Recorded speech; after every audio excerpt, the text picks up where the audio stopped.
दोस्तों, ये उस लड़की की कहानी है जो हद से ज़्यादा खूबसूरत थी। इतनी खूबसूरत थी कि जिसने भी देखा उसकी नीयत खराब हो गई। जिसको भी मौका मिला उसने उसकी इज्जत लूटना चाहा। क्या अपना, क्या पराई, क्या दोस्त, क्या दुश्मन, सबका एक ही हाल था। उसकी खूबसूरती को देखकर हर कोई खामोश हो जाता था। तो हम उस लड़की की कहानी आपको बताने जा रहा हूँ। आप इसको बहुत ध्यान से सुनिएगा। दोस्तों, किसी ज़माने में एक कस्बे में एक सेठ जी रहा करते थे, जिनका नाम था रघुवर दास।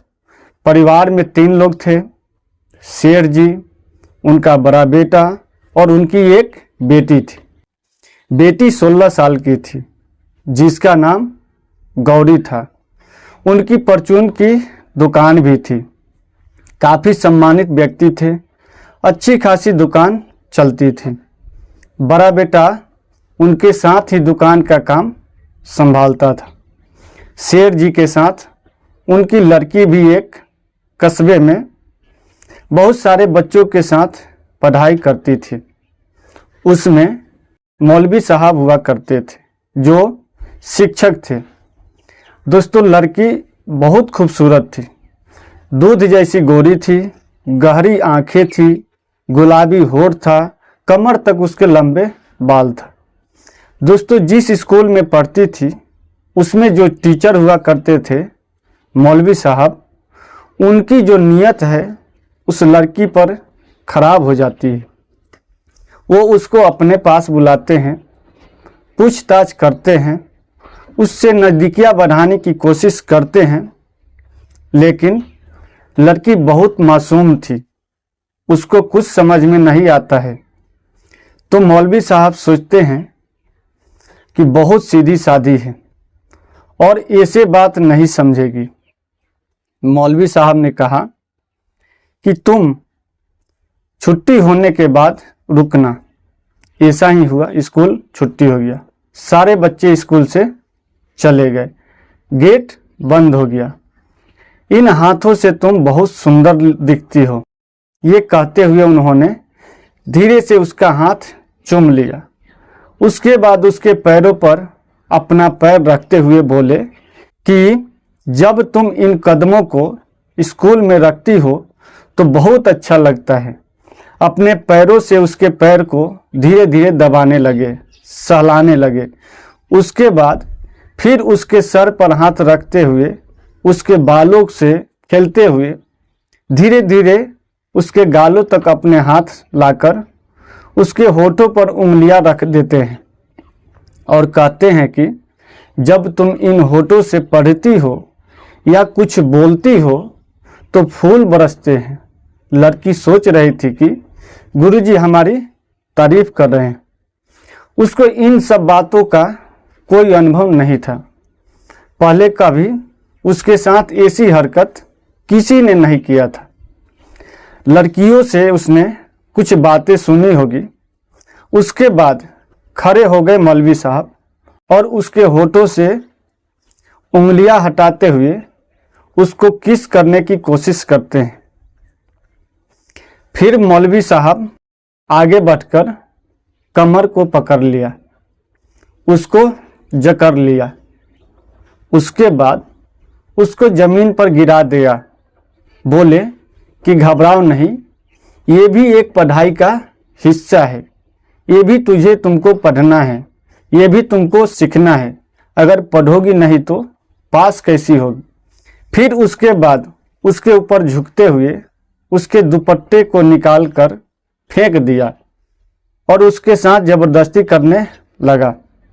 उसके शरीर से उसके कपड़ों को जब अलग करने की कोशिश करने लगा तो उसे कुछ एहसास हुआ कि मौलवी साहब जो कर रहे हैं वो कुछ गलत ही कर रहे हैं।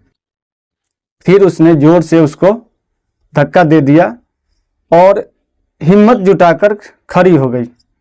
बोली, आप गंदा काम कर रहे हो, मुझे नहीं करना ये काम।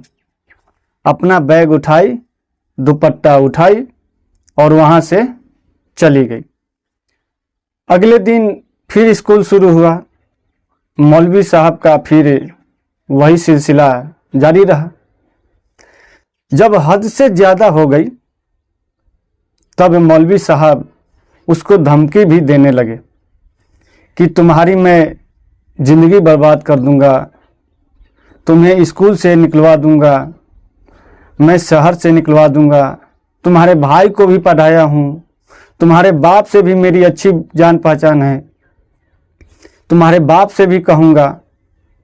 एक दिन गौरी ने किसी लड़की से ये सब बातें डिस्कस किया कि मौलवी साहब ऐसा मेरे साथ करते हैं। तो उसने बोला कि हे भगवान, तुम चुप रहना, बिल्कुल भी किसी से कुछ मत बोलना, तुम्हारी बहुत बदनामी होगी, तुम कहीं मुंह दिखाने के लायक नहीं रहोगी, ऐसा वैसा किसी से मत बोल देना, तुम एक काम करो, तुम पढ़ाई ही छोड़ दो। फिर उसने क्या किया, स्कूल आना बंद कर दिया।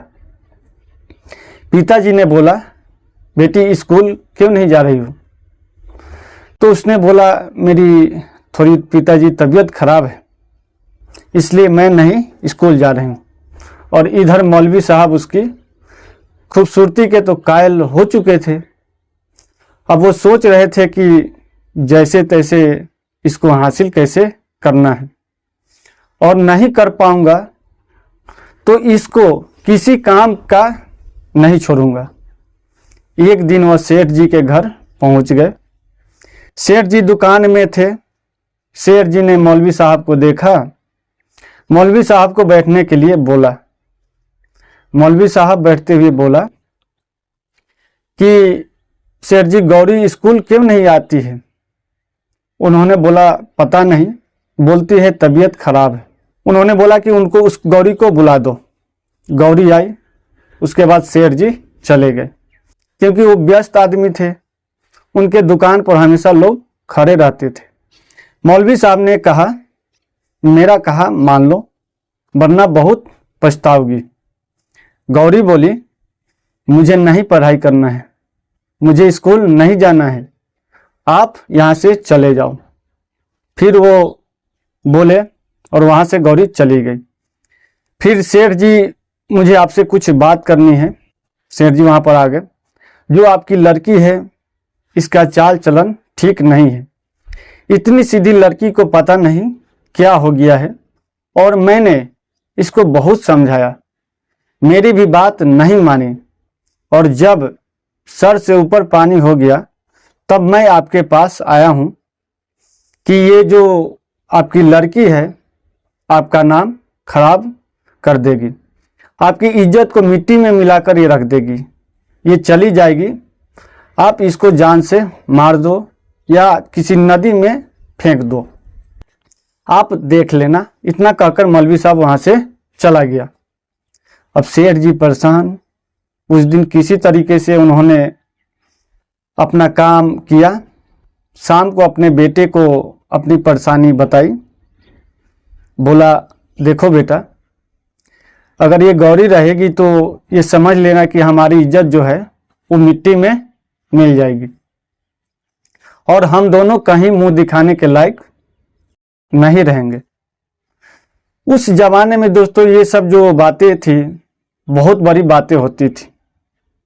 आदमी अपनी जान तक दे देता था, लेकिन अपनी जो इज्जत होती है ना, वो कभी गंवाने नहीं देता था।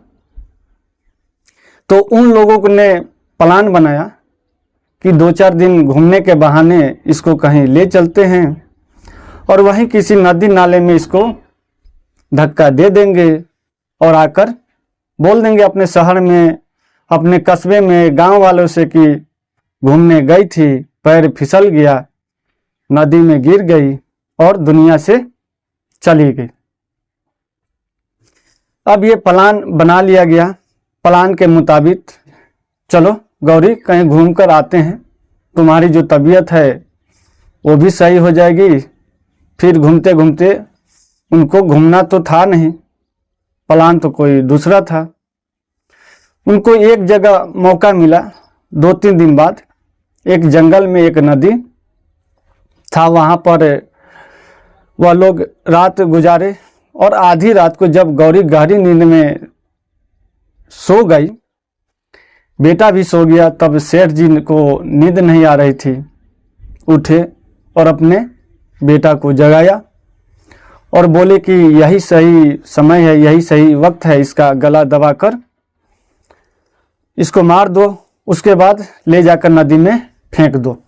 मैं तो बाप हूँ, मुझसे मारा नहीं जाएगा, मैं इसको बहुत प्यार करता था, मैं जाकर कुछ दूर पर खड़ा रहता हूँ, 1-2 किलोमीटर दूरी पर, तुम इसको मार कर उसके बाद चले आना। सेठ जी इतना बोलकर वहाँ से चले गए। लड़के ने ऐसा ही किया, उठा और उसका गला दबाने जा रहा था। फिर उसने सोचा, अच्छा एक बार इसको बता देता हूँ मैं इसे मार क्यों रहा हूँ। फिर वो जगाया, बोला कि देख, तूने ये जो काम किया है, तुझे हम मारने आए हैं और पिताजी ने कहा है कि इसको मार डालो, नहीं तो हम दोनों को मार डालेंगे। फिर ये रोने लगी। उसने बोला, भैया ऐसी बात नहीं है, मौलवी साहब गंदे हैं, उन्होंने कुछ खुद ऐसा वैसा किया है। तू बोले जो भी हो, पिताजी बहुत सख्त आदमी है, मैं तुम्हें नहीं मारूंगा तो मुझे भी मार डालेंगे और तुझे भी मार डालेंगे। ठीक है, हम दोनों के मरने से अच्छा है कि मैं ही मर जाती हूँ, गौरी ने बोला, और आप पिताजी का ख्याल रखना, उनकी देखभाल करना। इतना कहते हुए गौरी रोने लगी। भाई भी रोने लगा। बोला, ठीक है, मैं तुझे मार नहीं रहा हूँ, लेकिन पास में नदी बह रही है, उसमें जाना, डूब जाना, मर जाना, जहाँ भी जाना हो, जो मर्जी करना हो, लेकिन घर कभी वापस लौटकर मत आना। समझ लेना कि तू हमारे लिए मर चुकी है, हम तुम्हारे लिए मर चुके हैं। फिर बहन को वहीं छोड़कर शेर जी के पास आ गया। शेर जी बोला, मार दिया? उसने बोला, हाँ मार दिया। फिर दोनों वहाँ से निकल गए। सारी रात वहाँ पर रोती रही। सुबह हुआ तो देख रही है कि जंगल में कहाँ जाएं। काफ़ी देर भटकते भटकते एक नदी के घाट पर पहुँचती है और देखती है कि एक नाविक अपने नाव पर बैठा हुआ है। वहाँ पर जाकर उसको बताई, भैया मुझे उस पार कर दो, उधर कोई गांव है क्या? तो उसने सोचा, इतनी सुंदर लड़की जवान इस जंगल में कहाँ से आ रही है, इसके साथ कोई नहीं है। उसने पूछा, कौन हो तुम, कहाँ जा रही हो? तो उसने अपनी सारी बातें जो था उसको बता दी मल्लाह को। मल्लाह ने सारी बातें सुनी। उसने सोचा, अच्छा है, नहीं इसके आगे नाथ न पीछे पगाह, इसको मारने के लिए लाया था, ये मरने के लिए आई थी। अब उसकी नीयत खराब हो गई। तो मल्लाह ने सोचा कि एक दिन इसको इसे बहका कर रखता हूँ और शाम को रात भर इसके साथ जो मर्जी करेगा वो करूँगा, उसके बाद उसको इसी नदी में फेंक दूंगा, मार डालूंगा। फिर सारा दिन उसको बैठने के लिए बोलता है, बैठो उधर। एक झोपड़ी वहाँ पर था, उसने बना रखा था धूप से बचने के लिए, पानी से बचने के लिए। बोला कि बैठो वहाँ पर, मैं तुम्हें पार कर दूंगा। अब सारा दिन बीत गया, लोगों का आर पार करता रहा। दोपहर से शाम हो गई। उसने बोला, भैया अब तो पार कर दो, शाम से रात होने वाली है। उसने बोला, ठीक है। झोपड़ी में आया, बैठी थी और आते ही राक्षस की तरह उसको पटक दिया, उसका कपड़ा फाड़ डाला, उसके ऊपर के सारे कपड़ा लगभग निकाल दिया और उसको फेंक दिया।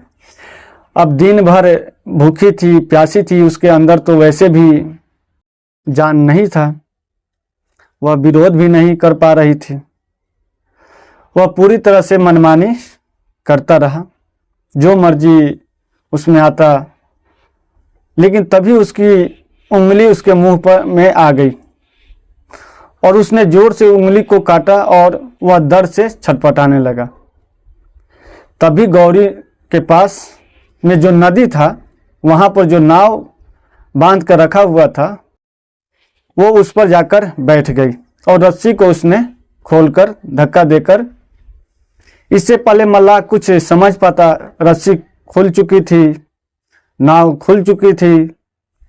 उसने नदी के पानी में कूदा, रस्सी को पकड़ने की भी कोशिश किया, लेकिन पानी की धारा काफी तेज थी, नाव पानी से दूर चली गई।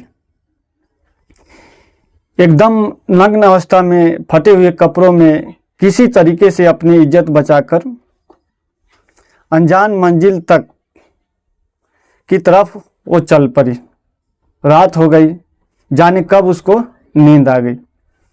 सुबह जब उसकी आंख खुलती है तो देखती है दोनों तरफ जंगल ही जंगल के बीच से ये जो नदी है बहते हुए जा रही है। उसने सोचा कितनी दूर मैं आ गई। फिर उसने सोचा कि नदी के किनारे गांव होते हैं, शहर होते हैं, दिन है, मुझे ऐसे नग्न हालत में कोई देखेगा तो क्या सोचेगा। हिम्मत भी नहीं थी कि कूदकर पानी में मर जाऊं। किसी तरीके से वो हाथ से ऐसे करके नाव को किनारे ले गई और वहां जंगल में ही वो उतर गई। भूख लगी थी, पेड़ की पत्ती खाई, उसके बाद वहीं पर सारा दिन बैठी रोती रही। फिर रात हो गई, कुछ दूर जाती तो देखती कहीं कोई नहीं है। सोच रही थी कोई लकड़ी तोड़ने वाली औरत आती, उनसे अपनी आप बीती सुनाती, उनसे कपड़ा मांगती, लेकिन कोई नहीं मिला। जंगल काफी बड़ा था, उसका अंत नहीं था, पता नहीं था कितना बड़ा वो जंगल था। तो ऐसे करके 2-4 दिन वहीं उसका बीत गया। रात को जंगली जानवर आते, नदी के किनारे पानी पीते, वो पेड़ पर चढ़ जाती और बहुत बुरे हालात में रो रो कर उसने ये दिन काटा। एक दिन की बात है, नदी के किनारे पानी पी रही थी और देखा कि पास में एक घोड़ा भी पानी पी रहा था। कुछ दूरी पर उधर से उसके पास पीछे से एक युवक आ रहा है, जो घोड़े के पीठ पर अपना हाथ रखकर, उसको देखकर वो डर गई, छुप गई। उसके बाद की जो कहानी है मैं आपको दूसरे पार्ट में आप लोग को बताऊंगा, क्योंकि अभी तक का ये जो वीडियो है काफ़ी लंबा हो चुका है।